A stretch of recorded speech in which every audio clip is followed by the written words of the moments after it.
Let me get to my, Paul says, we've got to tell folk about Jesus. We leave it up to the preacher. All of us have been called to be ministers. If you don't know any more than what he's done for you, somebody needs to know that. See, but man, we get so whole and caught up in ourselves, we don't even want people to know where we've been. And then when you don't share where you've been, then you're still in God's glory. Because if it were not for him, where you've been is where you will still be. So you live in a gated community now. Tell them when you grew up in the projects and you had to fight those roaches. Tell them that. Oh, y'all want to tell them that, right? Because you have degrees now. You have exterminators come twice, and you don't want to tell them that. You don't want to give God the glory. Okay. I like to tell them where I've been.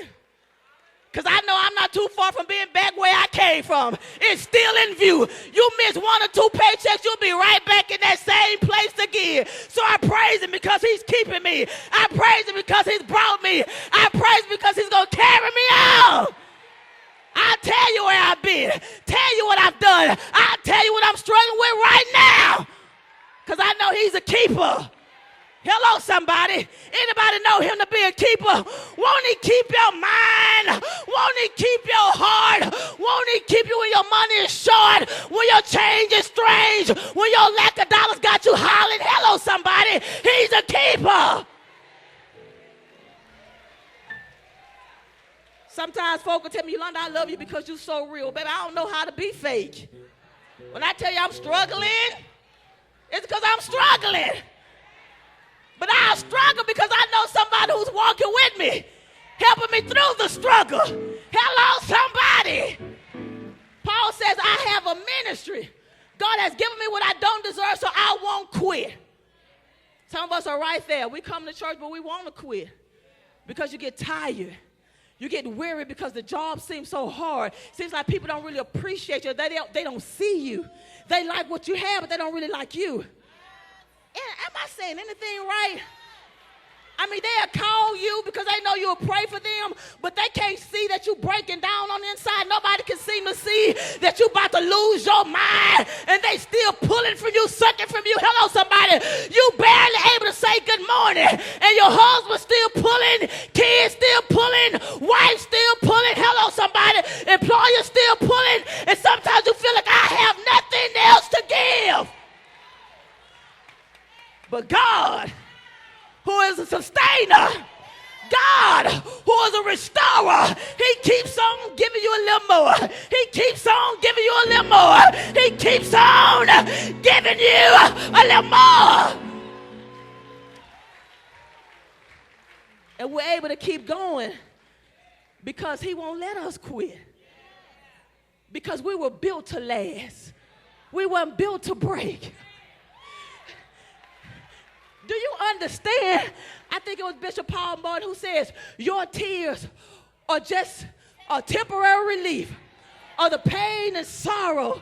Hello, somebody. He says, after a while, you won't have to cry no more. He says, tears are a temporary release. I believe what he's saying is, sometimes the Lord will allow you to cry so your heart won't burst. Crying is just a way of releasing some stuff from your heart. I like it, I like it, I like it. That I can cry out to my Father. Father, I stretch my hands to thee. No other help I know. He inclines his ears to our cries. But sometimes you want to be so strong, you don't want to cry. That's why you're taking meds to go to bed, meds to wake up. Just trying to cope with life. I dare you to cry. I double dog dare you to cry. I mean, I would put my head on a chopping block, ready to die if you tell me you crying, God don't answer. Because I have that kind of confidence in my God. I know I serve the kind of God that when his children cry, he comes down. He knows his children cry. He will move into your room. He'll take away all your gloom. But you've got to open up your mouth and cry. Don't be afraid to cry. He understands your cries. He wants to help you. He'll wipe the tears from your eyes. The Bible says that he keeps all of our tears in a bottle. Come on now, when you sow in tears, you're going to reap in joy. Oh, you crying, right?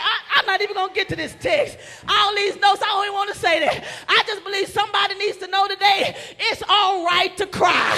It's all right to cry. I believe my tears just fertilize the seeds that have already been planted. I got some good stuff planted down there, and my tears water the seed. And soon and very soon, I'll see some stuff